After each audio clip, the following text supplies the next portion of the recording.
আকাশ সকালবেলা ঘুম থেকে উঠে ওয়াশরুমে চলে গেল, কারণ তাকে আজকে অফিসে যাওয়া লাগবে। তার বাবা আরমান চৌধুরী তাকে সব কিছুই বুঝিয়ে দিবে, সকল অফিসের দায়িত্ব। আকাশ তাড়াতাড়ি করে ফ্রেশ হয়ে রেডি হয়ে সোজা খাবার টেবিলে চলে আসলো। আর খাবার টেবিলে আসার পরে তখন তার আম্মু বলতে লাগলো, কিরে, তোর না আজকে অফিসে প্রথম দিন? তোর বাবা বলেছিল তোকে অফিসে আগে চলে যাওয়ার জন্য, কিন্তু তুই কিনা দেরি করে যাচ্ছিস। আজ কিনা তোর অফিসে সবকিছু বুঝে নেওয়ার কথা। আসলে মা, আমি কি করব? আমি তো তাড়াতাড়ি ঘুম থেকে উঠতে চেয়েছিলাম, কিন্তু সকালে যে কেন এত ঘুম আসে আমার, আমি সেটাই তো জানি না। রাতে তো খুব তাড়াতাড়ি ঘুমিয়েছিলাম। সেই ছোট্টবেলা থেকে তো তুই একই কথা বলে আসছিস, এখনো পর্যন্ত এই ডায়লগটা চেঞ্জ করতে পারলি না। যা, তাড়াতাড়ি খাবার খেয়ে অফিসে যা। আকাশ কিছুটা শয়তানি হাসি দিয়ে তখন খাবার খেতে শুরু করলো। আর এইভাবেই খাওয়া দাওয়া শেষ করে তাড়াতাড়ি করে গাড়ি নিয়ে বেরিয়ে পড়লো অফিসের উদ্দেশ্যে। রাস্তায় আর এক বিপত্তি, সিগন্যালের জ্যাম পড়েছে। জ্যামের মধ্যে বসে আকাশ এপাশ ওপাশ করছিল, আর হঠাৎ করে দেখতে পারলো একটা গাড়িতে একটা মেয়ে বসে আছে। মেয়েটা ড্রাইভিং সিটে বসা, তারপর আবার রঙিন সানগ্লাস চোখের মধ্যে, দেখতে অনেকটাই পরীর মতো লাগছে। আকাশ তো প্রথম দেখায় মেয়েটার প্রেমে পড়ে গেছে। আকাশ তখন মেয়েটার ছবি তুলে নিয়ে সোজা অফিসে চলে আসলো। আর অফিসে আসার পরে যথারীতি তার বাবার সঙ্গে সকল কাজ করতে শুরু করলো। আর এদিকে মেয়েটার কথা মাথা থেকে কোনোভাবেই যাচ্ছে না। সবসময় শুধু মেয়েটার ওই মায়াবী চেহারাটাই মনে হচ্ছে। আকাশ তার বন্ধু সোহানকে কল দিল, আর সোহানকে কল দেওয়ার পরপরই সোহান কল রিসিভ করলো। আর তখন এপাশ থেকে আকাশ সব কিছুই খুলে বলল। সব কিছু শোনার পরে আকাশ মেয়েটার ছবি সোহানের কাছে পাঠিয়ে দিল। তারপর অফিসের কাজ করতে শুরু করলো। বিকেলবেলা সোহান তার অফিস শেষ করে সোজা আকাশের অফিসে চলে আসলো। অফিসে আসার পরে তখন সোহান আকাশকে বলতে লাগলো, প্রথম কথা হলো, মেয়েটা অনেক অহংকারী। এই মেয়ের মতো অহংকার অন্য কোনো মেয়ের আছে কিনা আমার জানা নেই। তারপর আবার অনেক বড়লোক বাবার মেয়ে, তার জন্যই ও এতটা অহংকারী। শেষ পর্যন্ত তুই কিনা একটা অহংকারী মেয়ের প্রেমে পড়েছিস। একে নিয়ে সারা জীবন থাকবি কি করে? ছোটবেলা থেকে হয়তো মা বাবার অনেক বেশি আদর পেয়েছে, তার জন্য অহংকারী হয়ে গেছেন। কিন্তু আমি তো জানি আমি পারবো। আমি ওকে আমার মতো করে নিতে পারবো। দেখো, ভালোবাসা দিয়ে সব কিছু সম্ভব। হ্যাঁ, এটা ঠিক আছে যে ভালোবাসা দিয়ে সব কিছুই সম্ভব, কিন্তু তাই বলে এরকম একটা মেয়েকে তুই তোর নিজের বউ করে নিবি? কিন্তু মেয়েটাকে তোর পথে ফিরিয়ে আনার জন্য কতটা কষ্ট করতে হবে সেটা তুই বুঝতে পারছিস? একবারও ভাবতে পারছিস? আমি আর কোনো কথা বলতে চাই না এই বিষয়ে। তুই সব কিছুর ব্যবস্থা করে দে। মেয়েটার ব্যাপারে সব কিছুর ডিটেলস আমাকে বল। আমি ওই মেয়েটার অফিসে চাকরি নেব, যেন ওই মেয়েটার কাছাকাছি থাকতে পারি। আর মেয়েটার নাম কি? মেয়েটার নাম হলো নীলা চৌধুরী, আর চৌধুরী গ্রুপ অফ ইন্ডাস্ট্রির মালিক। ওখানে কিছু লোক নেওয়া হবে। তুই চাইলে ওই অফিসের মধ্যে যেতে পারিস কালকে চাকরি নেওয়ার জন্য। যার কিনা বড় এরকম কোম্পানি আছে, সেই এমডি আবার অন্য অফিসে চাকরি নেবে ভালোবাসার জন্য। এই কথা বলার পরে তখন সোহান চলে গেল, আর সোহানের সঙ্গে আকাশও বের হয়ে গেল। বাসায় এসে ফ্রেশ হয়ে খাওয়া দাওয়া করে চিন্তা করতে শুরু করলো। আর পরদিন সকালবেলা আকাশ সব কিছু নিয়ে ইন্টারভিউ দেওয়ার জন্যে চলে আসলো। আর ইন্টারভিউ এমনভাবে দিতে এসেছে যে তার মতো গরিব একটাও নেই, খ্যাত আর নেই। আকাশ চাকরির ইন্টারভিউ দেওয়ার জন্যে প্রায় 2 ঘন্টা ধরে ওয়েটিং রুমে বসে আছে। একে একে অনেককে পিয়ন ডেকে নিয়ে গেল, কিন্তু আকাশকে এখনো ডাকলো না। আকাশ বুঝে গেল আকাশের সিরিয়াল আসতে এখনো অনেক দেরি। ততক্ষণে চলুন তার পরিচয় দিয়ে দিই। পড়াশোনা শেষ করে চাকরির খোঁজ করছে, কিন্তু কোথাও চাকরি পাচ্ছে না আকাশ। আজকে একটা ইন্টারভিউ দিতে এসেছে। আপন বলতে আকাশের কেউ নেই, বাকিটা গল্পে জানতে পারবেন।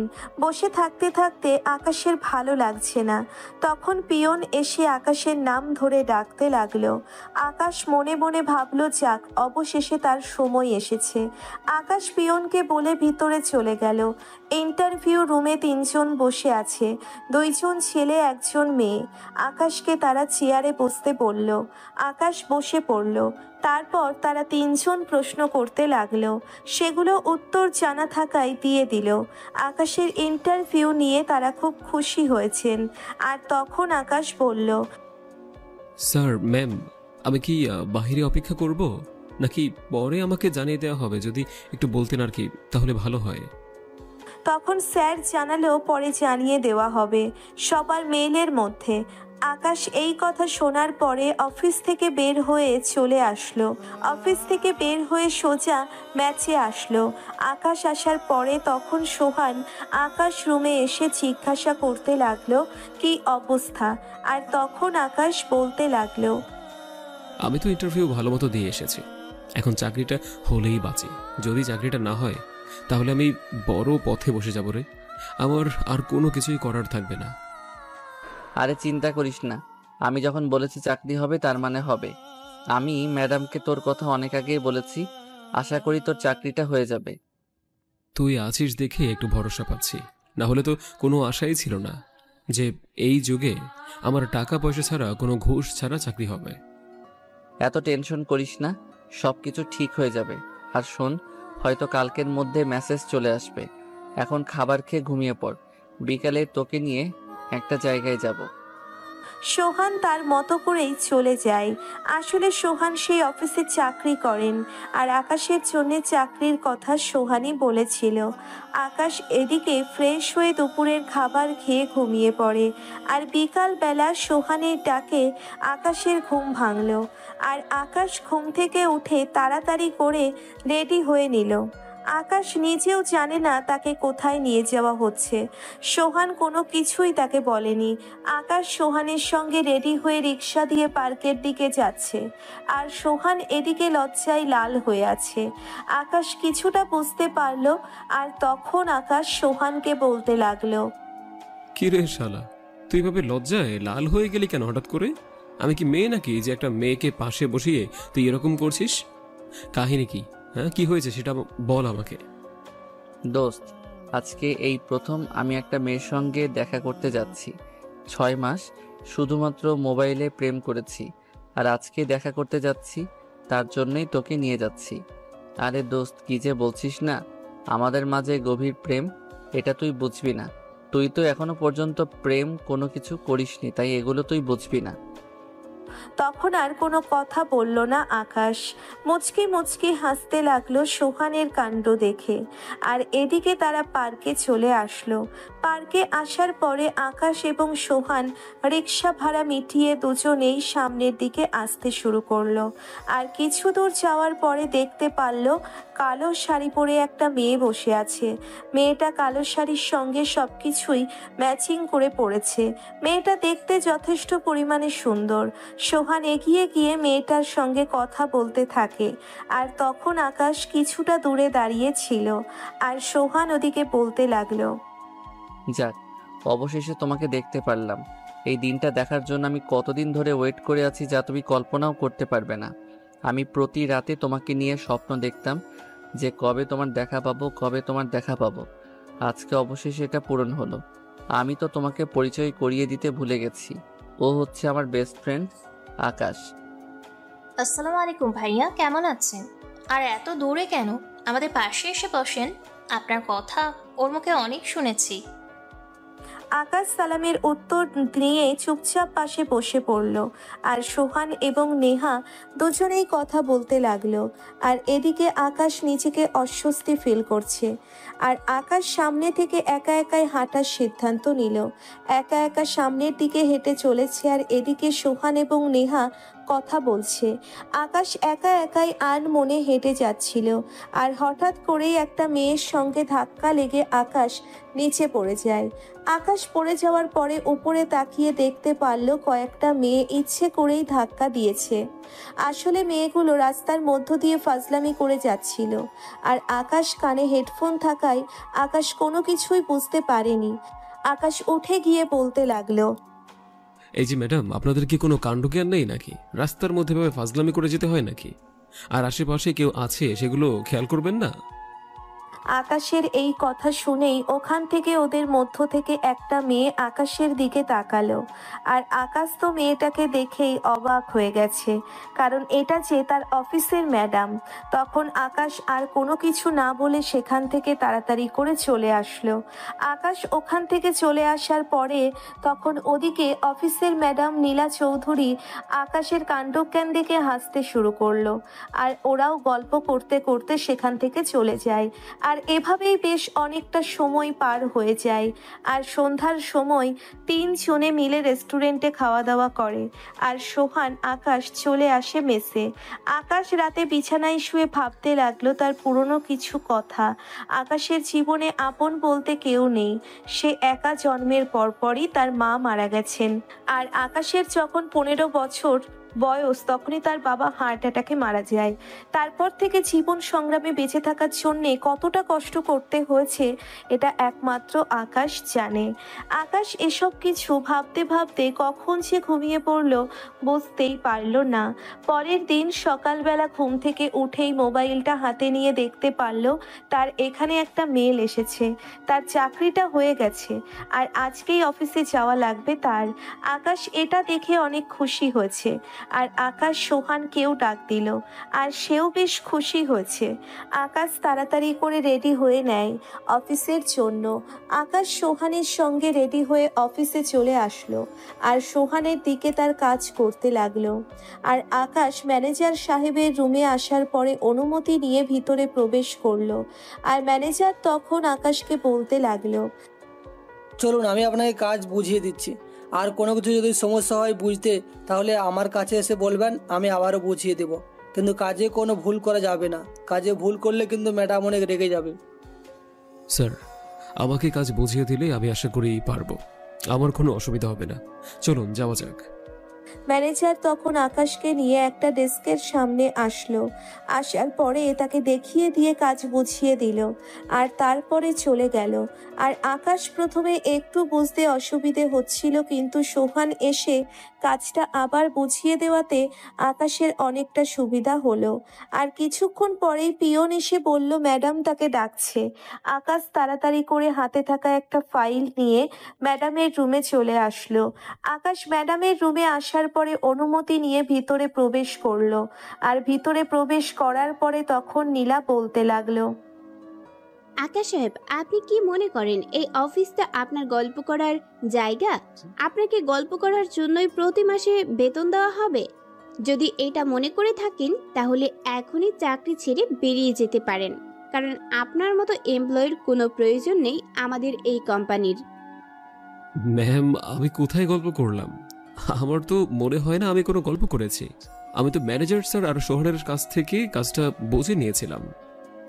আপনার যদি কোনো কিছু বুঝতে অসুবিধা হয় তাহলে ম্যানেজার সাহেবের কাছে যাবেন অথবা আমার কাছে আসবেন। আপনি কেন বিরক্ত করবেন? আপনার জন্য অন্য এমপ্লয়ি তার কাজ বাদ দিয়ে আপনাকে হেল্প করবে, এটা তো মেনে নেওয়া যায় না। আসলে ম্যাম, ছোট একটা কাজ ছিল, তার জন্য আর কি শহরের কাছ থেকে হেল্প নিয়েছি। এরপর থেকে আমার এরকম ভুল আর হবে না। ম্যাম, আমাকে ক্ষমা করে দেবেন।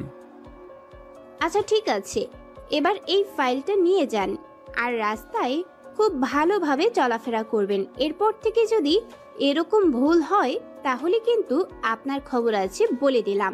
এই ফাইলটা লাঞ্চের আগে কমপ্লিট করে আমাকে দিবেন। আকাশ আর কোনো কথাই বলল না। আকাশ ফাইলটা নিয়ে সরাসরি তার জায়গায় চলে আসলো। আকাশ তার জায়গায় এসে ফাইলটা নিয়ে কাজ করতে শুরু করলো। তবে মনে হয় না সে লাঞ্চের আগে কাজটা কমপ্লিট করতে পারবে। সে এমনিতেই নতুন, তারপর আবার এত বড় একটা ফাইল কিভাবে কমপ্লিট করবে?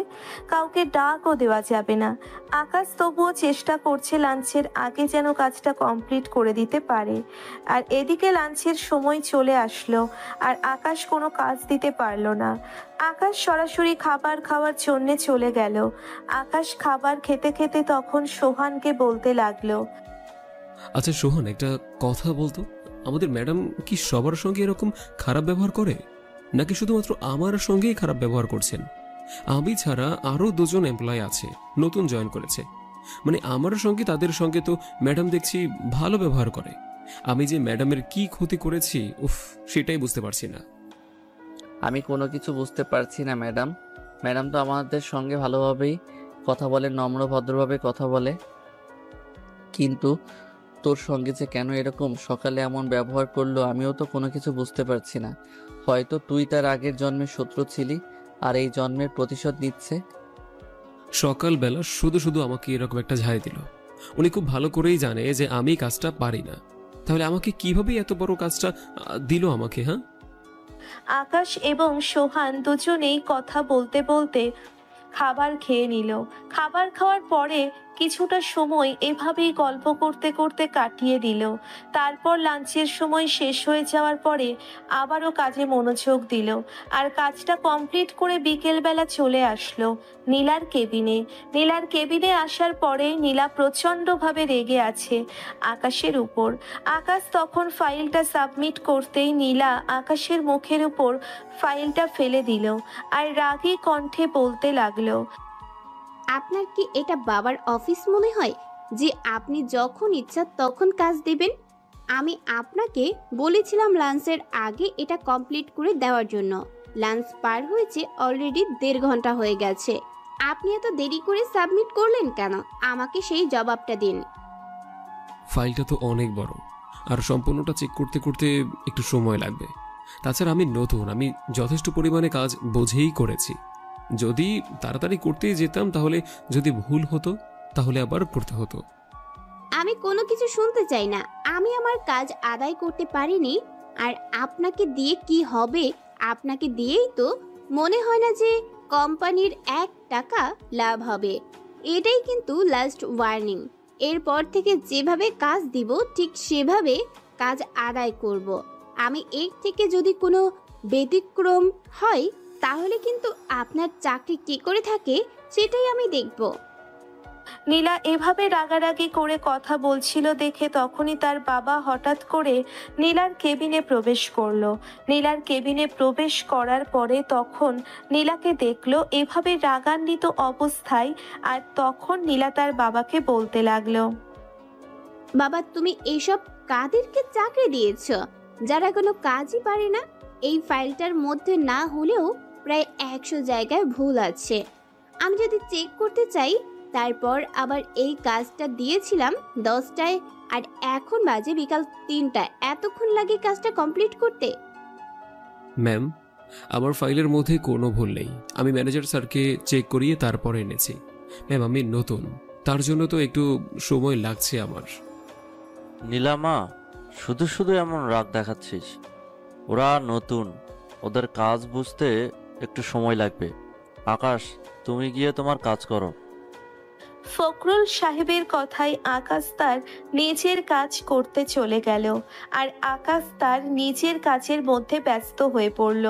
আর এভাবেই বেশ সময়টা পার হলো। অফিসার সময় শেষ হয়ে যাওয়ার পরে আকাশ যখনই বের হতে যাবে তখনই নীলা এসে তাকে একটা ফাইল ধরিয়ে দেয়, আর ফাইল ধরিয়ে দেওয়ার পরে তখন বলতে লাগলো, এই ফাইল কমপ্লিট করে তারপর বাসায় যাবেন। এই ফাইল কমপ্লিট করা না পর্যন্ত আপনি বাসায় যেতে পারবেন না। আমি আমার ক্যাবিনে আছি, ফাইলটা শেষ করে আমার কাছে নিয়ে আসবেন। কিন্তু ম্যাম, এখন তো অফিসের সময় শেষ। আমি না হয় কালকে কাজটা কমপ্লিট করে দেব, না হলে বাসায় নিয়ে গিয়ে তারপর ফাইলটা কমপ্লিট করে কালকে সকালবেলা এসেই আপনাকে দেব। কোনো প্রয়োজন নেই এই ফাইলটা ইমার্জেন্সি। এরপরে আপনি আমার সঙ্গে একটা জায়গায় যাবেন, মিটিং রয়েছে। আপনাকে যেটা বলেছি সেটা করুন। আকাশ আর কোনো কথা বলল না। আকাশ তার নিজের জায়গায় বসে কাজ করতে শুরু করলো, কারণ ম্যাডাম যেটা বলেছে সেটা তার করাই লাগবে, চাকরিতেও বলে কথা। আকাশ তার নিজের কাজ করতে লাগলো আর অবশেষে 1.5 ঘন্টার মধ্যে কাজটা শেষ করে। কেবিনে আসার পরে দেখতে পারলো ম্যাডাম ফোনে কারোর সঙ্গে কথা বলছিল, হয়তো বিজনেসের মিটিংয়ের জন্যে মনে হয়। আকাশ ফাইলটা জমা দেওয়ার পরে তখন নীলা কলটা কেটে দিয়ে আকাশকে বলতে লাগলো, এখনই তাড়াতাড়ি করে ড্রাইভারকে গাড়ি বের করতে বলুন। আর আজকে নতুন প্রোডাক্ট নিয়ে আলোচনা করা হবে, আর এটা সম্পূর্ণ দায়ভার আপনার। বায়ারকে কিভাবে এই প্রোডাক্টের সম্পর্কে বোঝাবেন সেটা আপনার ব্যক্তিগত বিষয়। যদি এই বায়ার হাতছাড়া হয়ে যায় তাহলে কিন্তু আপনার খবর আছে। আকাশ নীলার মুখ থেকে এরকম কথা শুনে অবাক হয়ে গেল, কারণ তার তো প্রেজেন্টেশন দেওয়ার মতো কোনো কিছুই নেই। সে কখনো কারোর সামনে দাঁড়িয়ে কথাও পর্যন্ত বলেনি, এটাই ফার্স্ট টাইম। তার মনের মধ্যে ভয় কাজ করছে। আর তারপর তাড়াতাড়ি করে ড্রাইভারকে বলল গাড়ি বের করার জন্য। আর কিছুক্ষণ পরে ম্যাডাম এসে গাড়িতে উঠল আর আকাশ সামনে বসে পড়ল। আকাশ সামনে বসে চিন্তা করছিল কিভাবে কি বলবেন, আর তখন ফাইলটা বারবার ওলটপালট করে দেখছিল কিছু একটা জানার জন্য। আর এভাবেই সময়টা পার হয়ে গেল। আর কিছুক্ষণ পরেই গাড়িটা একটা রেস্টুরেন্টের সামনে এসে থামলো। আর রেস্টুরেন্টের সামনে গাড়ি থামার পরে নীলার দরজা খুলে দেওয়ার পরে নীলা আগে ভিতরে চলে যায় আর ড্রাইভারকে বলল গাড়ি পার্ক করে রাখার জন্য। আকাশ তখন ভিতরে চলে আসে। ভিতরে আসার পরে আকাশ ওদের সঙ্গে হাই হ্যালো করে বসে পড়ল। আর তখন নীলা ওদের সঙ্গে কথা বলতে লাগলো। আমাদের প্রোডাক্টটা বাজারে আসলে অনেক বেশি লাভবান হবে, আর এই প্রোডাক্টের চাহিদা এখন অনেক। আর আপনারা যদি এই প্রোডাক্টের পাশে থাকেন, আমাদের কোম্পানির সঙ্গে ডিল করেন, তাহলে ভালোই হবে। ম্যাডাম, আপনারা তো এই প্রোডাক্টের ব্যাপারে অনেক বলেছেন, অনেক বিজ্ঞাপন দিয়েছেন। তা এই প্রোডাক্টের আসল কাজটা কি বলবেন? আর এই প্রোডাক্ট দিয়ে বাজারে আসলে লাভবান হবে, কিন্তু এটার গ্যারান্টি কে দেবে? যদি এই প্রোডাক্ট বাজারে না চলে তখন পুরো লস কভার কে করবে? আমরা তো আমাদের টাকা নিয়ে যাব বলেই দিলাম আগে। আপনারা আমাদের উপর বিশ্বাস রাখুন। আমার মনে হয় এই প্রোডাক্ট আমাদের কোম্পানি থেকে ভালোই চলবে। আপনারা যদি এখানে ইনভেস্ট করেন তাহলে আপনারাও লাভবান হবেন। আর এখন গ্রীষ্মকাল, তাই প্রচণ্ড গরম। আমাদের এই গ্লুকোজ ডি প্রোডাক্টটি খুবই ভালো চলবে। এটার কোনো পার্শ্ব প্রতিক্রিয়া নেই, কোনো ফ্লেভার যুক্তও নয়, তাই সহজেই মানুষ এটা গ্রহণ করবে। ঠিক আছে, তাহলে আমরা ডিলে সাইন করতে রাজি আছি। এখন পুরো ইন্টারেস্ট আমরা করব, আপনারা প্রোডাক্ট বাজারে আনবেন। তারপরে বাকি কথা নীলা বলতে লাগলো। আর নীলা এবং বাকি সবাই ওরা বিজনেস নিয়ে আলোচনা করছিল। আর এভাবেই বেশ সময়টা পার হয়ে গেল। আর এদিকে নীলা বেশ কিছুটা খুশি হয়েছে আকাশের কথা বুঝিয়ে দেওয়ার জন্য। আকাশ আরও অনেক কথা বলল, ওদের সঙ্গে প্রোডাক্টের সম্পর্কে ভালোভাবে আইডিয়া দিচ্ছে। কিছুক্ষণ সময় পার হয়ে যাওয়ার পরে রাতে এবং নীলা দুজনেই রেস্টুরেন্ট থেকে বের হলো। রেস্টুরেন্ট থেকে বের হয়ে নীলাকে গাড়িতে উঠিয়ে দিয়ে আকাশ তার বাসায় চলে আসলো। আকাশ তার বাসায় আসার পরে তখন সোহান জিজ্ঞেস করতে লাগলো, কিরে, তোর আসতে এত সময় লাগলো কেন? রাত 8টা বেজে গেছে, আর এখন তুই এখানে এসেছিস? ছুটি তো হয়েছে সেই 5টায়, এতক্ষণ কি করলি? আর বলিস না, ম্যাডামের সঙ্গে একটা মিটিংয়ে গিয়েছিলাম, আর একটা ফাইলও কমপ্লিট করে তারপর মিটিংয়ে যেতে হয়েছে। তার জন্যই এত দেরি হলো। বুঝতে পারছি না ম্যাডাম কেন আমার পিছনেই পড়ে আছে। আর ভেবেছিলাম আজকে অফিসের প্রথম দিন, তাড়াতাড়ি ছুটি হবে, সেখানে কিনা আজকেই দেরি হলো আমার। কিছু করার নেই, বস হয়তো ম্যাডাম তোকে মনে মনে ভালোবেসে ফেলেছে, তার জন্যই তোকে এত প্যারা দিচ্ছে। দোস্ত, যাই কিছু বলিস না কেন, এই কথাটা বলিস না, কারণ কোথায় ম্যাডাম আর কোথায় আমি? আমি একটা এতিম ছেলে। এই এতিম ছেলেকে কি ভালোবাসবে? এটা কখনোই না। ভালোবাসা কখনো এসব কিছু দেখে হয় না, ভালোবাসা মন থেকে হয়। তুই দেখবি তোর কপালে যদি থাকে তাহলে উনি তোর জীবন সঙ্গিনী হবে। দেখা যাক কি হয়। তবে এটা ঠিক যে ম্যাডামকে আমার অনেক পছন্দ হয়েছে। ম্যাডাম দেখতে অনেক সুন্দর। ঠিক এরকম একটা মানুষই আমি আমার লাইফে চেয়েছিলাম, যার জন্য আজ পর্যন্ত আমি প্রেম করিনি। দেখা যাক কি হয়। আচ্ছা ভাই, এখন অনেক রাত হয়েছে, আমাকে তাড়াতাড়ি ঘুমাতে হবে। এমনিতেই আমার ঘুম কম হয়। তারপর তাড়াতাড়ি করে আকাশ এবং সোহান দুজনেই ঘুমিয়ে পড়ল। সকালবেলা দুজনেই আবারও রেডি হয়ে অফিসে চলে আসলো। আর এদিকে সোহানের অফিস টাইম মোটামুটি ভালোই চলছিল, কিন্তু এদিকে নীলার ঝাড়ি খেয়ে আকাশের অবস্থা দিন দিন আরও খারাপ হতে লাগলো। দিন যতই যাচ্ছে যতই নীলার আরও প্যারা বেশি দিচ্ছে। একদিন লাঞ্চের বেলায় আকাশ এবং সোহান খাবার খাচ্ছিল, আর তখনই অফিসের কলিগ তিশা এসে তাদের পাশে বসলো আর আকাশের সঙ্গে কথা বলতে লাগলো। আর এদিকে নীলা বিষয়টা খুব ভালোভাবেই লক্ষ্য করছিল সিসি ক্যামেরায়। আর নীলা তখন মনে মনে বলতে লাগলো, শালা কত বড় সাহস, শালা অন্য কারোর সঙ্গে কথা বলে। শালাকে এত প্যারা দেই তবুও শালা হার মানে না। আমার কাছে একবারও বলে না যে ম্যাডাম আমাকে এত কেন কাজ দিচ্ছেন। এবার আমাকে ক্ষমা করুন। যাই কিছু বলে না কেন সব কিছু সহ্য করে, তারপর আবার এখন মেয়ের সঙ্গে কথা বলছে। কিন্তু ও মেয়ের সঙ্গে কথা বললে আমার কি? তাহলে কি আমি তাকে ভালোবেসে ফেলেছি? না, এটা কি করে হতে পারে? ও তো আমার অফিসের একজন এমপ্লয়ি। না, আমি আর কোনো কিছু ভাবতে পারছি না। এদিকে নীলা অনেক বেশি রেগে যায় আকাশের উপর। আকাশ মেয়েদের সঙ্গে কেন কথা বলছে এটা নীলা কোনোভাবেই মেনে নিতে পারছে না। আর আকাশ লাঞ্চের সময় তার জায়গায় বসে কাজ করছিল, আর তখনই পিয়নকে দিয়ে খবর পাঠালো আকাশকে ডাকছে। আকাশ তাড়াতাড়ি করে একটা ফাইল নিয়ে নীলার কেবিনে চলে আসলো।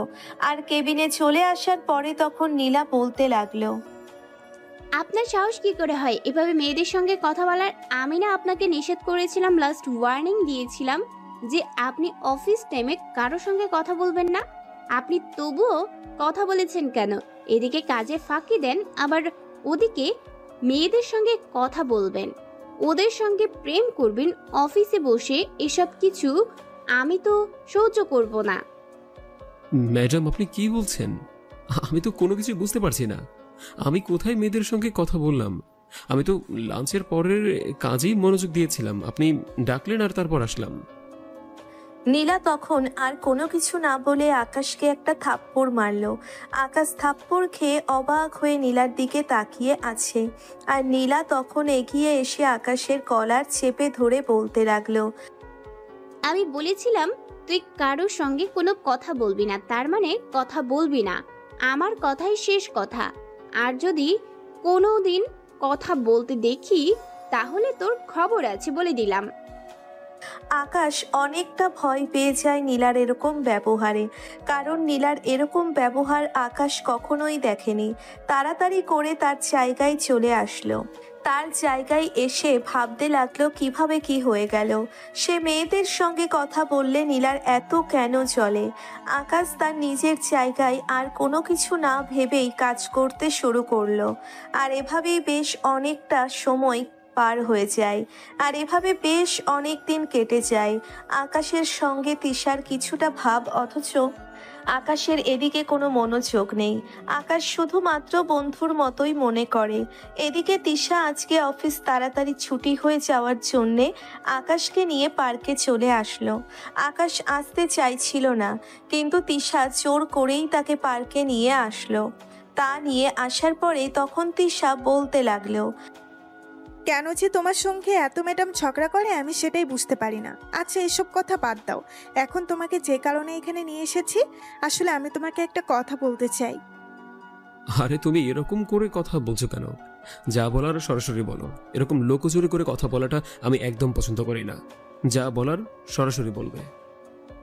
আসলে আকাশ, কিভাবে যে কথাটা বলি, আমি তোমাকে ভালোবেসে ফেলেছি। তোমার কথাবার্তা, তোমার সব কিছু দেখে আমি পুরো মুগ্ধ হয়ে গেছি। প্লিজ তুমি আমাকে ফিরিয়ে দিও না। আমি তোমাকে সত্যিই অনেক বেশি ভালোবাসি। সরি, আসলে তোমাকে ফিরিয়ে দেওয়ার আমার কোনো ইচ্ছে নেই। তবে বিশ্বাস করো, আমি তোমাকে ভালোবাসতে পারবো না। আমি অন্য কাউকে ভালোবাসি। সে যদি আমার না হয় তবুও আমার কোনো দুঃখ নেই। তবে আমি তাকে একতরফাভাবেই ভালোবেসে যাব। তুমি আমার খুব ভালো বন্ধু। আমি তোমাকে এই পর্যন্ত বন্ধুর মতোই মনে করেছি, বন্ধুর চেয়ে বেশি কিছু মনে করিনি আমি। প্লিজ তুমি আমাকে মেনে নাও। আমি সত্যি বলছি, আমি তোমার কাছে কোনো কিছুই চাই না। আমি তোমার সব কিছু জেনেই তোমাকে ভালোবেসেছি। তোমার কোনো কিছুর প্রয়োজন নেই। তুমি হলেই আমার হবে, আর কোনো কিছুর প্রয়োজন নেই। প্লিজ এসব নিয়ে আর কোনো কথা বলবে না। আমি চাই না যে এসব বিষয়ে আমি আর কোনো কথা বলি তোমার সাথে। তুমি আমার একমাত্র শুধু বন্ধু। হ্যাঁ, এর চেয়ে বেশি কিছু তোমাকে নিয়ে ভাবতে পারবো না। তুমি আমাকে শুধুমাত্র বন্ধুই ভাববে, এর চেয়েও বেশি কিছু আমাকে নিয়ে ভেবো না। আমি অন্য কাউকে ভালোবাসি। কেন তুমি এটা বুঝতে পারছো না? হ্যাঁ, জোর করে কখনো ভালোবাসাটা হয় না, সব কিছু হলেও। দেখো, আমি তোমাকে সত্যি অনেক বেশি ভালোবাসি। তুমি যদি আমার না হও তাহলে আমি তোমাকে কাউকে হতে দেব না। কে সেই মেয়ে যার কারণে তুমি আমাকে রিজেক্ট করে দিচ্ছ? কে সেই মেয়ে সেটা তোমার জানার কোনো প্রয়োজন নেই। আমি চাই না যে আমার ব্যক্তিগত বিষয় নিয়ে তুমি কোনো কথা বলো। আমাকে আমার মতো করে থাকতে দাও। এরপর যদি তুমি এসব বিষয় নিয়ে কথা বলো তাহলে তোমার সঙ্গে আমার বন্ধুত্ব রাখা সম্ভব হবে না। প্লিজ তুমি একটু কথাটা বুঝতে চেষ্টা করো। আমি সত্যি অনেক বেশি তোমাকে ভালোবাসি। তোমাকে নিয়ে আমি প্রতি রাতে স্বপ্ন দেখি। আমি তোমার কাছে কোনো কিছুই চাই না। তুমি আমাকে যেভাবে রাখবে আমি তোমার কাছে সেইভাবেই থাকতে রাজি আছি। আমার কোনো অসুবিধা হবে না। তিশা, আমি তোমাকে বোঝাতে পারছি না। প্লিজ, তুমি বুঝতে পারছো না কেন? জোর করে কখনো ভালোবাসাটা হয় না, সব কিছু হলেও। আর তোমাকে আমি আজ পর্যন্ত বন্ধুর চেয়ে বেশি কিছু মনে করিনি। বারবার কেন একই কথা বলছো আমাকে? আকাশ কিছুটা রেগে গিয়ে তিশাকে একটা থাপ্পড় মারলো। আর তিশাকে থাপ্পড় মারার পরে আকাশ তখন হেঁটে সোজা ম্যাচে চলে আসলো। আর এদিকে নীলা পার্কে এসেছিল অফিসের পরে। আর তিশা যখন আকাশকে প্রপোজ করছিল তখন এটা নীলা ভালোভাবেই শুনে নেয়। আর সব কথা না শুনেই সে গাড়িতে করে চলে যায়। আর এদিকে বাসায় এসে আকাশ শুয়েছিল। আর তখনই হঠাৎ করে আকাশের মোবাইলটা বেজে উঠল। আকাশ ফোনটা বের করে দেখে ড্রাইভার কল দিয়েছে। আর তখন বলতে লাগলো, স্যার, ম্যাডাম এখন এই জায়গায় ড্রিঙ্কস করছে। ম্যামের অবস্থা তেমন একটা ভালো না। আমার কাছে শুধু আপনার নাম্বার আছে, আর আপনি তো ম্যামের সঙ্গে সঙ্গে থাকেন, এর জন্য আপনাকে কল দিলাম। আপনি তাড়াতাড়ি করে এই জায়গায় চলে আসলে ভালো হয়। আকাশ কল কেটে দেয়। আকাশ কল কেটে দেওয়ার পরে তাড়াতাড়ি করে রেডি হয়ে সেই জায়গায় চলে আসলো। আর এসে নাইট ক্লাবের ভিতরে যাওয়ার পরে দেখতে পারলো নীলা ড্রিঙ্কস করছে। আর অন্য একটা ছেলে তাকে রুমে নিয়ে যাওয়ার ধান্দা করছে। নীলার কোনো হুঁশ নেই। আকাশ ওখানে যাওয়ার পরে ছেলেটাকে ইচ্ছে মতো মারতে শুরু করলো। আর মারতে মারতে পুরো রক্ত বের করে ফেললো। আকাশ নীলাকে নিয়ে গাড়িতে উঠে পড়লো। আর ড্রাইভার গাড়ি চালিয়ে যাচ্ছে। আকাশ নীলার বাসার সামনে এসে নেমে যায়। বাসার সবাই ঘুমিয়ে গেছে, তাই কেউ দেখতে পায়নি। আকাশ তাড়াতাড়ি করে নীলাকে তার রুমের ভিতরে নিয়ে আসলো। রুমের ভিতরে নিয়ে আসার পরে যখনই নীলাকে শুইয়ে দিল তখনই নীলা আকাশের গলা জড়িয়ে বলতে লাগলো, কি ব্যাপার, তুমি আমাকে রেখে কোথায় যাচ্ছ? তুমি কেন অন্য মেয়েকে ভালোবাসবে? তুমি জানো না আমি তোমাকে অনেক বেশি ভালোবাসি। আজকে আমাকে এত আদর করবে যে আমি যেন এগুলো ভুলতে না পারি। আপনি এসব কি বলছেন? আপনি এখানে শুয়ে থাকেন, না হলে আন্টি আঙ্কেল উঠে পড়বে। এখন আপনারই সমস্যা হবে। আমি বাসায় গেলাম। আজকে তুমি কোথাও যাবে না। আজকে আমি কারো বাধা শুনবো না। আজকে আমাকে আদর করতে হবে, মানে আদর করতে হবে। আমি এটা ছাড়া আর কোনো কিছু চাই না।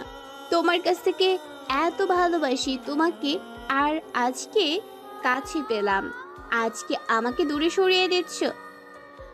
আকাশ জোর করে নীলাকে ছাড়িয়ে রুম থেকে বের হয়ে গেল। আর রুম থেকে বের হয়ে যাওয়ার পরে আকাশ সোজা চলে আসলো তার বাসায়। বাসায় আসার পরে এসে ভাবতে লাগলো নীলা কি তাকে সত্যিই ভালোবাসে, নাকি শুধু শুধু মাতলামি করে এসব কথা বলছে। হঠাৎ করে নীলা এসব কেন করতে গেল? এভাবেই বেশ কয়েকদিন পার হয়ে গেল। এদিকে তিশার খুব ভালো করে জানতে পারলো যে আকাশ আসলে নীলাকে পছন্দ করে, নীলাকে এই ভালোবাসে। আর এদিকে তিশা ভাবতে লাগলো নীলার কি করে ক্ষতি করা যায়। একদিন নীলা তার অফিস শেষ করে বাসায় ফিরছিল। অফিসে কাজ থাকায় তাই অনেক বেশি দেরি হয়ে গেছে। নীলা নিরিবিলি রাস্তা দিয়ে যাচ্ছিল, হঠাৎ করেই রাস্তার মাঝে কাঠের টুকরো চলে আসলো। আর নীলা তাড়াতাড়ি করে গাড়ি ব্যাক করলো। আর তখনই কয়েকটা ছেলে এসে নীলার গাড়িটাকে ঘিরে ফেললো। নীলা কোনো কিছু বুঝে ওঠার আগেই নীলাকে ক্লোরোফর্ম দিয়ে অজ্ঞান করে ওদের সাথে করে নিয়ে যায়। তারপরে এদিকে তিশা রং নাম্বারে আকাশকে কল দেয়। আকাশকে কল দেওয়ার পরে তখন বলতে লাগলো, কিরে, তুই নাকি অনেক বেশি বড় হয়ে গেছিস। শুধু কি তোর কথা ভাবলে হবে? একটু তো তোর মনের মানুষের দিকেও তাকাতে হবে। তোর মনের মানুষটা যে কষ্ট পাচ্ছে। কি ব্যাপার, আপনি কে? আর কি বলছেন? আমি তো কোনো কিছুই বুঝতে পারছি না। কি মনের মানুষ কি কষ্ট পাচ্ছে? আমাকে তুই চিনবি না, আর আমার খোঁজ করেও কোনো লাভ হবে না তোর। তোর নীলা এখন আমার কাছে। যদি নীলাকে জীবিত পেতে চাস তাহলে এখনই 5 লক্ষ টাকা নিয়ে এই জায়গায় চলে আয়। টাকা না নিয়ে আসলে কিন্তু মিলাতে পারবি না। শুধু নীলার পরিত্যক্ত দেহটা ভাবি। এই বলে তিশা কল কেটে দিল। তিশা কল কেটে দেওয়ার পরে আকাশ ভাবতে লাগলো, হঠাৎ করে কি এমন হয়ে গেল যে নীলাকে ওরা কিডন্যাপ করে নিয়েছে। আর এমন কি আছে দেখি না নীলার আর আকাশের সম্পর্কটা ভালোভাবে জানে।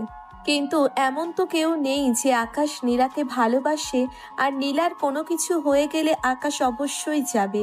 রাগের মাথায় কোনো কিছুই আসছে না, সে কি করবে। তার এখন 5 লক্ষ টাকা কিভাবে সে নিয়ে যাবে। আকাশ সিদ্ধান্ত নিল তার বাবা মাকে জানাবে। কিন্তু তার মা বাবাকে জানালে সে তো আরো অনেক বেশি টেনশন করবে। আবার এদিকে না জানালে যদি ওরা নীলার কোনো ক্ষতি করে দেয়, তখন মনে মনে সিদ্ধান্ত নেয় সে একাই যাবে নীলাকে উদ্ধার করতে। আর সেই অনুযায়ী এসে রেডি হয়ে তাড়াতাড়ি করে চলে আসে সেই জায়গায়।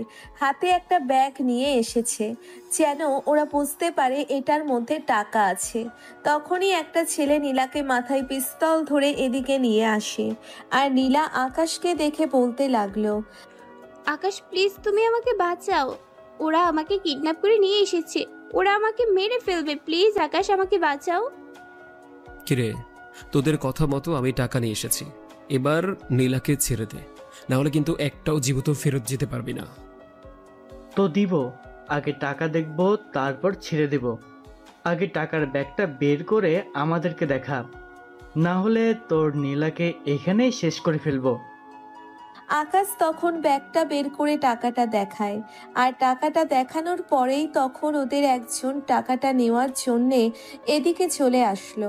আর এদিকে আসার পরেই ওদের হাত থেকে একটা পিস্তল নিয়ে নীলাকে যে পিস্তল ধরে রেখেছিল তাকে গুলি করে দেয়।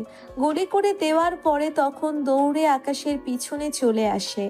আর এদিকে আকাশ তাড়াতাড়ি করে গাড়িতে উঠে পড়লো। গাড়িতে উঠে পড়ার পরে আকাশ সবাইকে গুলি করছে। আর এদিকে নীলা গাড়ি চালাচ্ছে। আর ওখান থেকে আকাশ নীলা চলে আসলো। আকাশ নীলাকে নীলার বাসার সামনে নামিয়ে দিল। বাসার সামনে নামিয়ে দেওয়ার পরে তখন নীলা আকাশকে বলতে লাগলো, আসলে তোমাকে কি বলে ধন্যবাদ দেব সেটা আসলে আমি মুখে ভাষা খুঁজে পাচ্ছি না। তুমি আমার জীবন বাঁচিয়ে দিয়েছো। আর এতদিন যা কিছু করেছি তার জন্য আমি সরি, অনুতপ্ত। না ম্যাম, সমস্যা নেই। আপনি আমাদের স্যার, আর আপনি আমাদের সঙ্গে এরকম করতেই পারেন। আমরাও তো ভুল করবই, তাই না? আর আপনি সেগুলো আমাদেরকে শুধরে দেবেন, এটাই তো নিয়ম। আমি কোনো কিছু মনে করিনি, আর কখনো মনে করবও না।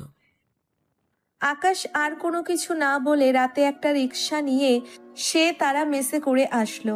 তারপর ঘুমিয়ে পড়লো। পরের দিন সকালবেলা ঘুম থেকে উঠে সরাসরি অফিসের জন্যে রেডি হয়ে নেয়। আর অফিসে চলে আসলো। অফিসে এসে সে তার জায়গায় কাজ করতে শুরু করলো। আর এদিকে নীলা অফিসে এসেছে আজকে কালো শাড়ি পরে, দেখতে অনেক সুন্দর লাগছে। এদিকে আকাশ তার জায়গায় খুবই মনোযোগ দিয়ে কাজ করছিল। আর হঠাৎ করেই পিয়ন এসে বলল আকাশকে তিশা খুবই এমার্জেন্সি ডাকছেন। আকাশ আর কোনো কিছু না ভেবে তাড়াতাড়ি করে চলে আসলো তিশার কাছে। এসে দেখলো তিশা নেই। আর এদিকে ওয়াশরুম থেকে আকাশকে একটা ডাক দিল। হয়তো কোনো বিপদে পড়েছে, না হলে কোনো কিছু হয়েছে, তার অসুস্থ হয়েছে, তার জন্যেই এভাবে ডাকছে। আর ওয়াশরুমের কাছাকাছি গিয়ে দেখতে পারল তিশা বমি করছিল। আর তখন আকাশ জিজ্ঞাসা করলো, কি ব্যাপার, তোমার কি হয়েছে? আমি কি তোমাকে ডক্টরের কাছে নিয়ে যাব? চলো, আমি তোমাকে ডক্টরের কাছে নিয়ে যাচ্ছি। তিশা তখন উঠে এসে আকাশকে চাপটে ধরল, আর এমনভাবে ধরে আছে মনে হচ্ছে আকাশ তাকে নষ্ট করতে চেষ্টা করছে। আকাশ নিজেকে ছাড়ানোর চেষ্টা করছে আর বারবার জিজ্ঞেস করছে তিশা কেন এমন করছে, কিন্তু তিশা কোনো কিছু বলছে না। আর তিশা চিৎকার দিয়ে সবাইকে ডাকতে শুরু করলো। আর এদিকে সবাই চলে আসলো, নীলা সহ সোহান সকলেই চলে আসলো। সকলেই আসার পরে তখন নীলা তখন এসব দেখে ঠাস করে একটা থাপ্পড় মারলো আকাশকে। আকাশকে থাপ্পড় মারার পরে নীলা তখন বলতে লাগলো, ছি, আমি তোকে এতটা বিশ্বাস করেছিলাম আর তুই এই বিশ্বাসের এই প্রতিদান দিলি। তোকে আমি ভালোবেসে ভুল করেছিলাম আর আজকেই সেই মাসুল দিতে হলো। তোর মধ্যে যে এরকম একটা কি মানুষ থাকবে এটা সত্যি আমি ভেবে দেখিনি। আসলে গরিবরা কখনো ভালোবাসতে পারে না, গরিবরা আসলে সব সময় সুযোগ খোঁজে। আর এটাই তুই আজকে প্রমাণ করলি। তোর কাছ থেকে এটা আশা করতে পারিনি। তোকে আমি অনেক ভালো ভেবেছিলাম, কিন্তু তুই সেটা আর রাখলি না। বিশ্বাস করেন ম্যাডাম, আমার এসবের মধ্যে কোনো হাত নেই। তিশা নিজে থেকে আমার সঙ্গে এরকম করেছে। তিশা আমাকে ডেকেছিল ওয়াশরুমে, আর ভেবেছিলাম ও হয়তো অসুস্থ, তাই ওকে হাসপাতালে নিয়ে যাওয়া লাগবে, আর যার জন্য আমি এখানে এসেছিলাম। বিশ্বাস করুন, আমার এসবের প্রতি কোনো ইচ্ছা নেই। আমি শুধুমাত্র বন্ধুই মনে করতাম ওকে, আর শেষে কিনা তিশা আমার সঙ্গে এরকমটা করলো। তিশা, আমি তোর কাছ থেকে এরকম কিছু আশা করতে পারিনি। ম্যাডাম, আপনি জানেন আকাশ আমার দিকে অনেক দিন ধরেই তাকিয়ে থাকতো, আর শেষে কিনা আজকে সুযোগ পেয়ে আমার সঙ্গে এসব কিছু করেছে। আমাকে অনেক টাকা দিতে চেয়েছিল, কিন্তু আমি রাজি হইনি দেখে আমাকে এসব করতে চেয়েছে। ম্যাডাম, বিশ্বাস করুন, আমি এসব কোনো কিছুই করিনি। আসলে তিশা আমাকে ভালোবাসে, আর আমি তিশার ভালোবাসা আমি মেনে নিইনি, আর তাই তো আমার সঙ্গে এরকমটা করেছে তিশা। তিশা, প্লিজ, তুমি আমার লাইফটা এভাবে নষ্ট করে দিও না। সবার সামনে সত্যিটা বলো। ম্যাডাম, কেউ কি তার নিজের ইজ্জত নিয়ে এভাবে মিথ্যা কথা বলতে পারে? আকাশ আমার সতীত্ব নষ্ট করতে চেয়েছিল, আর কেউ কি তার এইসব নিয়ে মিথ্যা কথা কখনো বলতে পারে? আকাশের চরিত্র অনেক খারাপ। এর আগেও আমাকে অনেকবার অ্যাটাক করেছেন, কিন্তু আমি আমার বুদ্ধির জোরে বেঁচে গিয়েছিলাম। থাক, আমাকে আর কোনো কিছু বলতে হবে না। আমি তোকে এখনই পুলিশের হাতে তুলে দিচ্ছি। এরকম ধর্ষকের বাহিরে থাকার কোনো অধিকার নেই। তবে আমি ভালোবেসে ফেলেছিলাম, আর তুই সেই ভালোবাসার মর্যাদা দিলি না। শেষ পর্যন্ত তুই এরকম কিছু একটা বের হবে, এটা সত্যি আমি কখনোই কল্পনা করিনি। আমার ভালোবাসাটাকে গলা টিপে হত্যা করলি তুই। আসলে তোদের দ্বারা এগুলোই সম্ভব। তোদের কাছ থেকে ভালো কিছু আশা করা সম্ভব না। আসলে তোর জন্মের কোনো ঠিক নেই, তুই তো এসব করবি। আকাশ নীলাকে আরো অনেকভাবে বোঝাতে শুরু করলো, আর অফিসের সবাই তাকে দেখে ছোট করে কথা বলতে লাগলো। আর আকাশের আর কোনো কথা বলল না। আকাশ মাথা নিচু করে কান্না করতে শুরু করলো। আর কিছুক্ষণের মধ্যেই পুলিশের গাড়িটা চলে আসলো। পুলিশের গাড়ি আসার পরে আকাশকে পুলিশ অ্যারেস্ট করে থানায় নিয়ে যায়। এইদিকে নীলার রাগে পুলিশকে বলে দেয় ইচ্ছে মতো পেটানোর জন্য। আর এদিকে আকাশকে জেলে নিয়ে যাওয়ার পরে ওসি সাহেব জিজ্ঞাসা করলো, বল, তুই কেন তিশাকে নষ্ট করতে চেয়েছিলে? অফিসের মধ্যে চাকরি করবি আর অফিসে বসে এরকম কাজ করবি? তুই কি মনে করেছিস দেশে আইন বলতে কোনো কিছু নেই? তোদের মতো ছেলেদের আমার খুব ভালো করেই চেনা আছে। তাড়াতাড়ি স্বীকার কর, তাহলে কিছুটা শাস্তি কম পাবি। স্যার, আপনি যদি আমাকে মেরেও ফেলেন, মরার আগ পর্যন্ত আমি এটা বলবো যে আমি তাকে ধর্ষণ করতে চাইনি। এসবের প্রতি আমার কোনো ইচ্ছে নেই। ও নিজে থেকেই আমার সঙ্গে এরকম কিছু করেছে। কেউ কি তার নিজের সতীত্ব নিয়ে এরকম কিছু করতে পারে? তুই কি আমাকে বোকা পেয়েছিস? তুই যদি এগুলো না করতে যেতি তাহলে আজকে এই ঘটনা ঘটতো না। আজকে তোদের মতো ছেলেদের জন্যই মেয়েরা আজকে অসহায়। ওসি সাহেব আর কোনো কিছু বলল না। ওসি সাহেব আকাশকে ইচ্ছে মতো পেটাতে শুরু করলো, কিন্তু পেটাতে পেটাতে আধমরা করে ফেললো, কিন্তু ওর মুখ দিয়ে হ্যাঁ কথা বের করতে পারলো না। ওসি সাহেবের কাছে সকালবেলা নীলা চলে আসলো, আর নীলা আসার পরে তখন ওসি সাহেবকে জিজ্ঞাসা করতে লাগলো ও স্বীকার করেছে কিনা। আর তখন ওসি বলতে লাগলো, ম্যাডাম দেখুন, আমরা সবসময় চোর বাটপার দর্শক এসব নিয়ে পড়ে থাকি, ঠিক যেমন সেটা আমরা খুব ভালো করেই বুঝতে পারি। আমার কেন জানি মনে হচ্ছে আপনার কোথাও না কোথাও ভুল হচ্ছে, ছেলেটা এসব করেনি। আপনি কি বলছেন এসব? আপনি জানেন ও একটা মেয়েকে ধর্ষণ করতে চেয়েছিল, আর আপনি যাকে এভাবে ছেড়ে দিচ্ছেন। আর সবাই তো আর এক না, তাই না? ও স্বীকার করে নেই তোর কি হয়েছে, আর নিজে বলছে ও এটা করেছে। আরে আমি নিজে গিয়ে দেখেছি জাপটে ধরে তিশাকে নষ্ট করতে চেয়েছে। দেখুন ম্যাম, আমরা অনেক সময় দু চোখ দিয়ে যা কিছু দেখি, দু চোখ দিয়ে দেখার মধ্যে থেকেও কিছু কিছু ভুল হয়ে থাকে। আমরা যা দেখি তা সত্যি, কিন্তু এইসব কিছু দেখার মাঝেও অনেক কিছু লুকিয়ে থাকে যেটা আমরা দু চোখে দেখতে পাই না, কিন্তু সেটা আসলেই ঘটে। বুঝতে পারছেন কি আমার কথা? ওসি সাহেব, আপনার কথাটা আমার বিশ্বাস হচ্ছে না। আমার মনে হয় সে এটা করেছে, ওর দৃষ্টান্তমূলক শাস্তি চাই। আমি ওই মানুষটা এরকম বের হবে আমি সত্যি কল্পনা করিনি। আচ্ছা ভালো কথা, আপনার অফিসে সিসি ক্যামেরা তো আছেন, আমরা সিসি ক্যামেরার ফুটেজটা চাই। আমরা কোন পক্ষ হয়ে কাজ করি না, যেটা সত্যি সেটাই সবার সামনে আনার চেষ্টা করি, আর এই কারণে আমাদেরকে সরকার থেকে বেতন দেওয়া হয়। আপনি আমাকে সিসি ক্যামেরার ফুটেজটা দিবেন। ওয়াশরুমের সামনে একটা সিসি ক্যামেরা আছে, তবে সেটা তেমন একটা ভালো নয়। ভেবেছিলাম কয়েকদিন পরে পাল্টাবো। অনেক সময় ওয়াশরুমে গিয়ে সিগারেট খায়, আর এই কারণেই সিসি ক্যামেরাটা লাগানো হয়েছিল। মানে ওয়াশরুমের ভিতরে কে যায় কে আসে সেটা দেখার জন্য। আর ঘটনা তো ঘটেছিল ওয়াশরুমের সামনেই। ভালো কথা, আমি এখনই ওনাকে পাঠাচ্ছি। আপনাকে যেতে হবে না, আপনি অফিসে ফোন করে দিন, ম্যানেজার আপনাকে পাঠিয়ে দেবে। আপনাকে নিয়ে আমি সিসি ক্যামেরা চেক করব, না হলে তো আপনি বিশ্বাস করবেন না। নীলা তখন ফোন করে ম্যানেজার সাহেবকে বলল সিসি ক্যামেরার ফুটেজটা তাড়াতাড়ি করে ওসি সাহেবের কাছে পাঠিয়ে দেওয়ার জন্য। আর এদিকে ওসি সাহেব সিসি ক্যামেরার ফুটেজ পেয়ে নীলার সামনেই ওপেন করলো, আর নীলার সামনে দেখতে পারল আকাশ ওয়াশরুমের সামনে এসে নীলাকে জিজ্ঞাসা করছে ভয়েস রেকর্ড সহ। আর তিশাই প্রথমে আকাশের উপর ছাপিয়ে পড়েছে।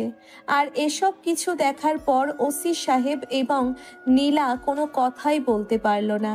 আর ওসি সাহেব তাড়াতাড়ি করে বলল আকাশকে নিয়ে আসার জন্য। আর এদিকে আকাশকে নিয়ে আসা হলো। আকাশ ঠিকমতো দাঁড়াতে পারছে না। আকাশ দাঁড়াতে না পেরে ওখানেই শুয়ে পড়ল, কারণ তার পায়ের মধ্যে অনেক মারা হয়েছে, পায়ের হাড্ডি ভেঙে গেছে। আর তখনই সোহান চলে আসলো। সোহান আসার পরে তখন বলতে লাগলো, ম্যাডাম আমরা সত্যি লজ্জিত। আপনি আমাদের অফিসের ম্যাডাম, আর আমরা আপনার অফিসের মধ্যেই চাকরি করি। আপনি সত্যিটা জেনেও ঠিক এমনটা করলেন। তখন যদি এই সিসি ক্যামেরার ফটোটা স্যারকে দেখাতেন, তাহলে আজকে আকাশের এই অবস্থা হতো না। আসলে সত্যি বলতে আমার এসবের প্রতি কোনো মনোযোগই ছিল না। আমার সিসি ক্যামেরার ফুটেজ দেওয়ার কথা আমি একদমই মনে ছিল না। প্লিজ তোমরা আমাকে ক্ষমা করে দিও। আর বিশ্বাস করো, আমি আকাশকে ইচ্ছে করে মার খাওয়াইনি। আমার অনেক জেদ উঠে গিয়েছিল। আকাশকে আমি অনেক বেশি ভালোবাসতাম, আর এই কারণেই হয়তো এরকম জেদ উঠে গেছিল। ম্যাডাম আপনাকে আর কোনো কৈফিয়ত দিতে হবে না। আমার কাছে কৈফিয়ত দিতে আপনার লাভ নেই। আপনি তো আকাশ জীবনটা শেষ করে ফেলেছেন। সে এখন আগের মতো আবার হতে পারবে কিনা সেটাই এখন দেখার কথা, কারণ তার পায়ের হাড্ডি পুরোটাই ভেঙে গেছে। মারতে মারতে ওসি সাহেব, আপনিও খুব ভালো কাজ করলেন। তারপর আকাশকে নিয়ে তাড়াতাড়ি করে হাসপাতালে নিয়ে আসা হলো। হাসপাতালে নিয়ে আসার পরে আকাশকে অপারেশন থিয়েটারে নিয়ে যাওয়া হলো। অপারেশন থিয়েটারে নিয়ে যাওয়ার পরে বাহিরে অপেক্ষা করতে লাগলো নীলা, সোহান, ওসি সাহেব আরও অনেকজন। আর এদিকে পুলিশ তিশাকে অ্যারেস্ট করেছে। 2 ঘন্টা পরে ডাক্তার অপারেশন থিয়েটার থেকে বের হলো। আর অপারেশন থিয়েটার থেকে বের হওয়ার পরে ডাক্তার কোনো কথা বলছে না। আর নীলা দৌড়ে গিয়ে ডাক্তারকে জিজ্ঞাসা করতে লাগলো, ডাক্তার, আমার আকাশের কি অবস্থা? সে কি আগের মতো আবার সুস্থ হয়ে গেছে? প্লিজ ডাক্তার বলুন। এভাবে চুপ করে থাকবেন না। আমি তাকে ছাড়া বাঁচবো না, মরে যাব তাকে ছাড়া। তার কোনো কিছু হতে পারে না। দেখুন ম্যাডাম, ওনাকে সবচেয়ে বেশি পায়ের মধ্যে আঘাত করা হয়েছে, আর এই কারণে 2টা পায়ের হাড্ডি একদম ভেঙে গুঁড়ো হয়ে গেছে। আমরা আমাদের মতো করে চেষ্টা করছি, প্লাস্টার করে দিয়েছি, তবে ঠিক হতে প্রায় বছর, অনেক সময় লাগবে। আর যদি এর মধ্যে কোনো কিছু না হয় তাহলে আর কখনো ঠিক নাও হতে পারে, এটা শিওর করে বলা যাচ্ছে না। তবে এমনিতে উনি সুস্থ আছেন। ওনার সঙ্গে আপনারা কেবিনে গিয়ে দেখা করতে পারবেন। ওনাকে কোনো পেইন দিয়ে কথা বলবেন না, তাহলে সমস্যা হবে, কোমায়ও চলে যেতে পারে। এই বলে ডাক্তার চলে গেল। ডাক্তার চলে যাওয়ার পরে এদিকে মেয়েরা তখন কান্না করতে করতে সেখানেই বসে গেল। আর এদিকে কিছুক্ষণ পরেই আকাশকে কেবিনে দেওয়া হলো। আকাশকে কেবিনে দেওয়ার পরে আকাশের কেবিনে দৌড়ে গেল। সোহান আকাশের কেবিনে আসার পরে আকাশের মাথায় হাত বোলাতে বোলাতে তখন বলতে লাগলো, দোস্ত, আমরা তোর জন্য কোনো কিছু করতে পারলাম না রে। দোস্ত, তোর জীবনটা এভাবে শেষ হয়ে যাবে এটা সত্যি আমরা কখনোই ভাবিনি। কিছু কিছু মানুষের জন্য আজকে তোর এই অবস্থা হয়ে গেল। আর কেউ পাশে না থাকলেও আমি তোর পাশে আছি সব সময়। এরপর কোনো কিছুই হবে না, তুই আবারও আগের মতো সুস্থ হয়ে যাবি। আবার আগের মতো দুজন অফিসে যেতে পারবো, তবে এই জল্লাদের অফিসে যেতে হবে না। আর তখনই নীলা চলে আসলো। আর নীলা আসার পরে আকাশের পায়ে ধরে কান্না করতে শুরু করলো। আকাশের পায়ে ধরে কান্না করছিল। আর তখন আকাশ নীলার দিকে তাকায়। আর নীলার দিকে তাকানোর পরে আকাশ তখন বলতে লাগলো নরম কণ্ঠে, ম্যাডাম, আপনি কেন শুধু শুধু এভাবে কান্না করছেন? আপনার তো এখানে কোনো দোষ নেই, তাই না? আপনার জায়গায় আমি থাকলে হয়তো আমি এটাই করতাম। কারণ একটা মেয়ে তো তার ইজ্জত নিয়ে এরকম মিথ্যা কথা বলবে, এটা সবাই বিশ্বাস করবে, তাই না? একটা ছেলের কথা কখনোই ওই সময় কেউ বিশ্বাস করবে না। আপনাদের উপর আমার কারোর কোনো অভিযোগ নেই। প্লিজ আকাশ, তুমি আমাকে ক্ষমা করে দাও। আমি আসলে বুঝতে পারিনি তোমাকে। আমি আসলে তোমার ভালোবাসায় অন্ধ হয়ে গিয়েছিলাম। আর যার জন্য আমি এসব কিছু সহ্য করতে না পেরে আমি ওসি সাহেবকে এরকম বলেছি করতে। প্লিজ তুমি আমাকে ক্ষমা করে দাও। আমি তোমার এই অবস্থার জন্য শুধুমাত্র আমি দায়ী, শুধুমাত্র আমি। আপনি যেটা করেছেন সেটা ঠিকই আছে, কারণ দর্শকদের এরকম শাস্তি পাওয়াই প্রয়োজন। আপনার ওপর কোনো আমার অভিযোগ নেই, শুধু শুধু আপনি কান্না করছেন। সোহান ম্যাডামকে নিয়ে চলে যান, ম্যাডামের হয়তো কষ্ট হচ্ছে। ম্যাডাম, আপনি এখন হাসপাতাল থেকে চলে গেলে আমরা খুশি হব। প্লিজ, আপনি প্লিজ এখানে আর কখনই আসবেন না। আপনার দেখা হয়ে গেছে, হাসপাতালে আনা হয়ে গেছে। আপনি এমনিতেই যতটুকু করেছেন সেটা অনেক করেছেন। আপনাকে অসংখ্য ধন্যবাদ। এবার আপনি আসতে পারেন। প্লিজ আকাশ, তুমি আমাকে ফিরিয়ে দিও না। আমি আমার নিজের জীবনের থেকে অনেক বেশি ভালোবাসি তোমায়। এই অবস্থা আমি কি করে তোমাকে ফেলে যেতে পারি? তুমি আমাকে দূরে সরিয়ে দিও না। আমি বাঁচবো না তোমাকে ছাড়া। তোমাকে আমি অনেক অনেক বেশি ভালোবাসি। সোহান কিছুটা অপমান করে নীলাকে তখন বের করে দেয়। আর নীলা এদিকে বাসায় ফেরার পরে রুমের দরজা বন্ধ করে কান্না করতে শুরু করলো। আর এদিকে ওসি সাহেব আকাশের ব্যাপারে খোঁজ খবর নিতে লাগলো। আর খোঁজ খবর নিয়ে জানতে পারলো তার মা বাবা এখনো বেঁচে আছে। তার বাবা বিশিষ্ট ব্যবসায়ী রফিক হাওলাদার, কিন্তু ওসি সাহেবের মাথায় কোনো কিচ্ছু নাই, কারণ ওসি সাহেব খুব ভালো করেই জানে তার বাবা তো মারা গেছেন। আর এদিকে রফিক হাওলাদার তখন ওসি সাহেবকে বলতে লাগলো, ওসি সাহেব, যিনি মারা গেছেন উনি আমার অফিসের ম্যানেজার ছিলেন। উনি আমার ছেলেকে চুরি করে নিয়ে গিয়েছিল। আমার ছেলের ছোটবেলায় একটা কাটা দাগ ছিল মাথার পেছনে। এটা এখন মোটামুটি অনেক মোটা হয়ে গেছে। ছোটবেলায় পড়ে গিয়ে মাথা ফেটে যায় আর এ কারণেই দাগটা হয়ে যায়। আর তার জন্ম দাগ হলো পেটের মধ্যে।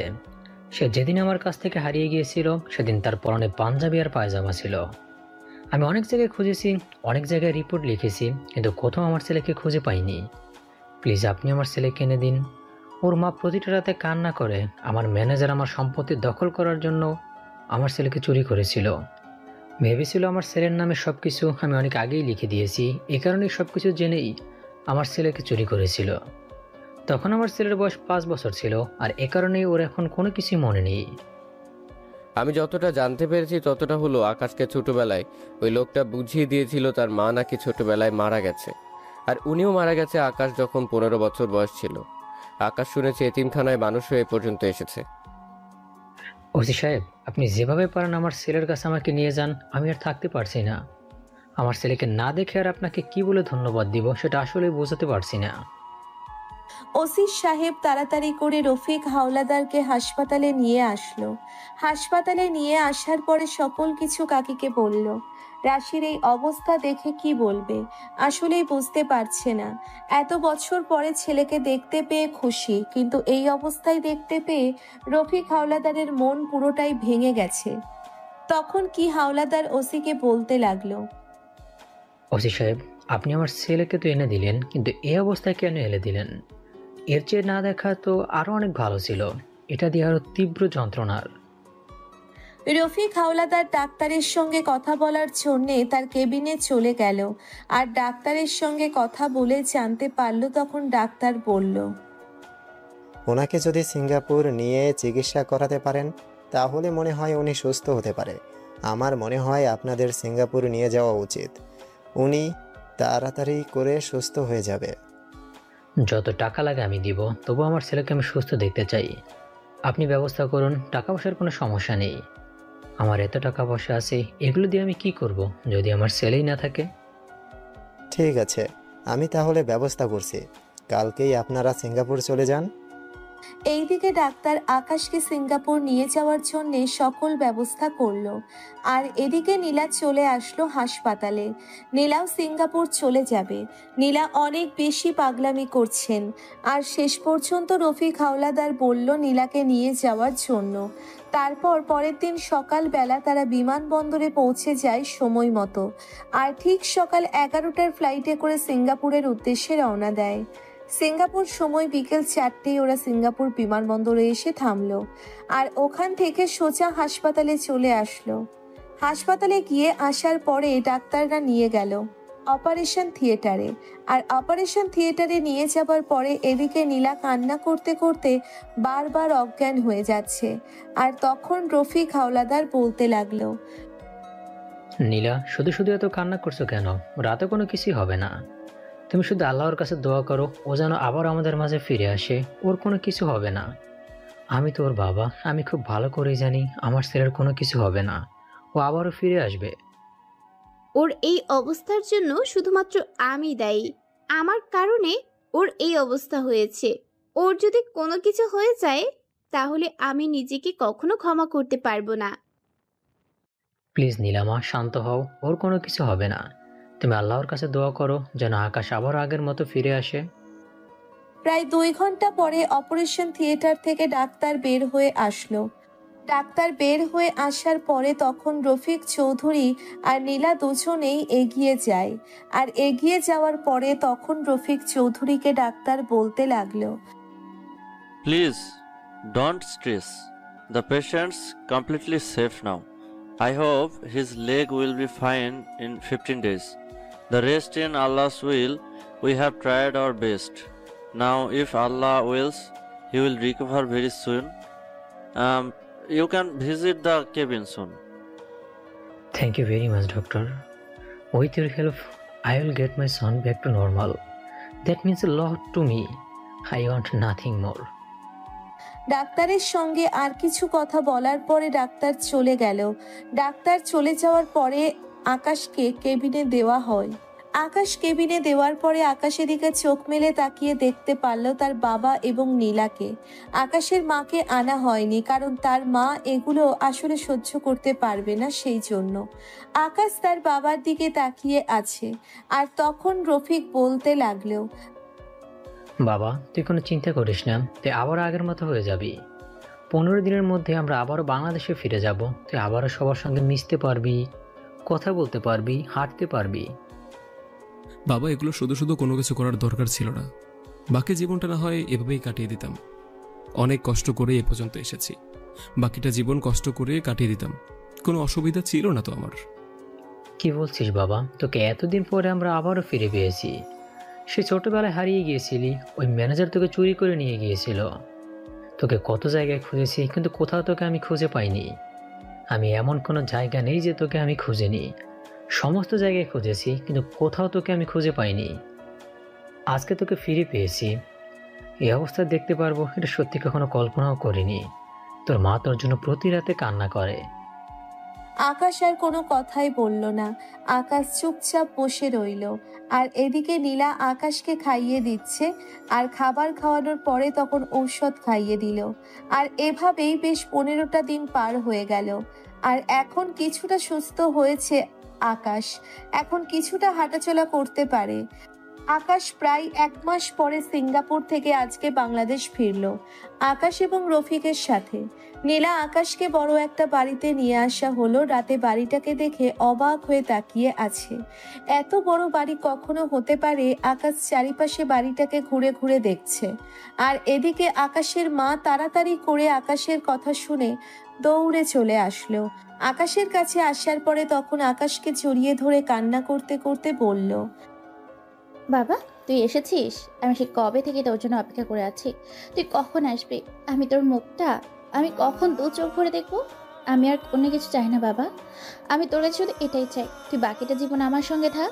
আমি আর কয়দিন বাঁচবো, যতদিন বাঁচবো তুই আমার চোখের সামনে থাকবি, কখন আমার থেকে দূরে চলে যাবি না। মা, তুমি এসব কথা কি বলছো? প্লিজ এসব কথা বলো না। আমি আর কোথাও কখনো যাব না, সব সময় তোমার পাশেই থাকবো। আকাশ এবং তার মা দুজনে কথা বলতে বলতে বাড়ির ভিতরে নিয়ে গেল। বাড়ির ভিতরে অনেক কাজের লোক রয়েছেন, আর এক একজন এক এক কাজ করে থাকে। আকাশকে একটা রুমে নিয়ে আসা হলো। রুমটি খুবই সুন্দর করে গোছানো। রুমের প্রতিটি জিনিসই কাছের। রুমটা দেখে রাতে খুব পছন্দ হয়েছে। আকাশ রুমের চারিদিকে ঘুরে ঘুরে দেখতে শুরু করলো। আর এভাবেই বেশ অনেকটা সময় পার হয়ে যায়। আর প্রেমিক আকাশের জন্য খাবারের জন্য ডাকতে আসলো। আর ওরা সবাই মিলে একসঙ্গে খাওয়া দাওয়া করতে লাগলো। আর তখন রফিক হাওলাদার বলতে লাগলো, এবার তো তুমি তোমার ছেলেকে পেয়েছো, এবার ছেলের বিয়েটা করিয়ে দাও। ছেলেটা বড্ড বেশি ভালোবাসে নীলাকে, যত তাড়াতাড়ি বিয়ে দেবে তত তাড়াতাড়ি আমাদের জন্য মঙ্গল। দুজনকে অনেক বেশি ভালোবাসে। হ্যাঁ তুমি ঠিকই বলেছ। তাহলে তুমি আজকেই বিয়ের প্রস্তাব নিয়ে নীলার বাবার কাছে যাও, কি কথা বলো, খুব তাড়াতাড়ি বিয়ের ডেট ফাইনাল করো। আমিও বাসায় একা একা থাকি, আমারও গল্প করার মানুষ হবে। সকলেই কথা বলতে বলতে খাবার খেয়ে নেন। খাবার খাওয়ার পরে আকাশ রুমে চলে আসলো। আর রুমে এসে নীলার সঙ্গে কথা বলতে লাগলো। আর ওদিকে নীলা বলতে লাগলো, যাক, অবশেষে তোমার আমার বিয়েটা হতেই যাচ্ছে। আমার তো আর তো সেখানে করছে আজকেই তোমার কাছে চলে আসার জন্য, কিন্তু কোনো উপায় নেই। আমার সঙ্গে থাকতে থাকতে তোমার অভ্যাস হয়ে গিয়েছে, আর এরকমটাই মনে হচ্ছে। চিন্তা করো না, 2-3 দিনের ভিতরে তোমাকে এখানে নিয়ে আসবো, আর এবার হবে। তাই নাকি? তাহলে তো আরো অনেক ভালো। 2-3 দিনের মধ্যে যদি তোমার কাছে যেতে পারি, তাহলে তোমাকে বাসর রাতে আমি আমার নিজেকেই সারপ্রাইজ দিব। আরে তোমাকে সারপ্রাইজ দিয়ে আমি কি করব? পুরনো জিনিস নতুন খামে করে আমার ঘরে আনবো, এটা কি আবার সারপ্রাইজ হতে পারে নাকি? সারপ্রাইজ তো দিতে পারো, এরকম হলো যে তিশার সঙ্গে প্রেমটা করিয়ে দিতে পারো। শালা কুত্তা, তোর সাহস কত বড়! তুই হবু বউয়ের সামনে তুই প্রেম করিয়ে দেওয়ার কথা বলছিস অন্য মেয়ের সঙ্গে? একবার বিয়েটা হতে দে, তারপর বোঝাচ্ছি তোকে। যতই বেশি ওয়ারবি করো না কেন, নাটাই কিন্তু আমার হাতে। বিয়ে করব না, বাবাকে এখনই গিয়ে বলছি। যাও গিয়ে বলো, উনি আরো তোমাকে কয়েকটা দিবে, তাহলে তোমার শিক্ষা হবে। এর আগে তো তোমার শিক্ষা হবে না। এখন ফাজলামো বাদ দিয়ে বিকেলবেলা বাবার সঙ্গে আসবে কিনা সেটা বলো। এভাবে ওরা দুজনে মিলে কথা বলতে লাগলো আর সময়টা পার হলো। আর এদিকে রফিক হাওলাদার নীলার বাবার কাছে গিয়ে কথা বলতে লাগলো আর কথা বলে বিয়ের দিন তারিখ ঠিক করলো। 2 দিন পরই তাদের বিয়ে। আর দেখতে দেখতে 2টা দিন পার হয়ে গেল। আজকে নীলা এবং আকাশের বিয়েটা হয়ে গেল। রাবি এখন দাঁড়িয়ে আছে বাসর ঘরের সামনে, ভিতরে যেতে অনেক বেশি ভয় পাচ্ছে। আর তখন পেছন থেকে এসে আকাশের মা বলতে লাগলো, কি রে হারামজাদা, তুই এখানে কেন দাঁড়িয়ে আছিস? এখানে ভিতরে না গিয়ে মেয়েটা সে কখন থেকে তোর জন্য বসে আছে। আর রাত কয়টা বাজে দেখেছিস? রাত 1টা বেজে গেছে। তার ভেতরে যা গিয়ে ঘুমা। মেয়েটার উপর দিয়ে সারাদিন কতটা ধকল গেছে। আকাশ তার মায়ের কথা এর ভিতরে প্রবেশ করলো। তার ভিতরে প্রবেশ করার পরে দরজা লক করে দিল।